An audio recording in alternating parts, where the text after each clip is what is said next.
Not Neo, is he? He's fucked. You were seeing a bloke who's clearly out of his depth in this job, and nothing he's doing is changing it, and nothing he can do seems to be able to affect change. Now, I think we might just be okay on relegation. Oh my fucking god, no, Potter, it's done. Potter, that's a wrap. I can't believe we've done this. I'm all for forgetting about the past, I'm all for moving on, but when I look at it, I go, we've gotten worse since the change of manager, and we've spent more money.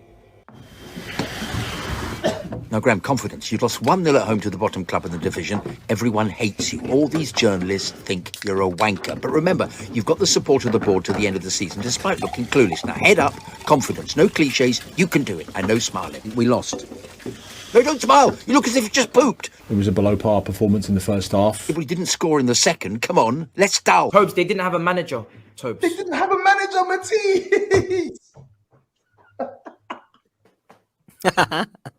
This is absolute craziness. Southampton, set up with a plan and idea. Well, we certainly didn't, did we? Tobes, our manager came out because I'm going to join you on this. I'm not sticking up defending shit, bro. I'm joining you in this. Our manager came out and said that they were well prepared. Their manager came out afterwards and said we didn't have time to do tactics. The others said you're the worst manager in this club's history. Well, those who watched through the Jeff Hurst and Danny Blanchflower eras might disagree. How would you respond to that kind of criticism? Tricky. Well, after a 1-0 defeat at home, to the bottom side, any criticism you get is understandable. Don't give any excuses. I think we've had a tough period. No. But this is a downward trajectory, and if Potter doesn't go, we're in the shit. We are in the shit. This is the shit. We are in it. Lots of challenges in terms of integrating young players into the Premier League, which you're not managing. Whilst results don't go your way, then it can be tough. It's the wrong word. Hopeless. And I'm sure there'll be people out there that will think I'm the problem. The whole fan base, Graham. Change the subject quick. My job is to help the team keep working through a tough period. No tough period, bollocks. So get off this.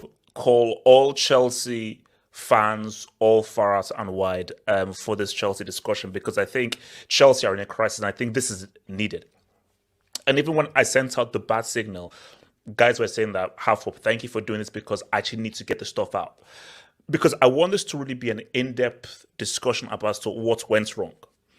What happened from Abramovich to Boehly to the transfers to where we find ourselves now. We needed to win this game. And there's no excuses. There isn't any excuses. But I do want to just say, why does this always happen to us that when Southampton suddenly become a football team? They've been dismal. They are destined for the drop. This is beyond horrendous. They are absolutely dog shit. Any 11 he picked from the squad that we've got should be good enough to beat that team. Why the fuck didn't they? They're not playing for him. You really think that's it? Yeah, and I think Boehly's plan's absolute bollocks because he brought the world champions. So I don't think they needed this big overhaul that they're leaking out to the press every 5 minutes, talking about how bad Tuchel was every time we lose a game, because they need to deflect away from what Potter's doing or not doing.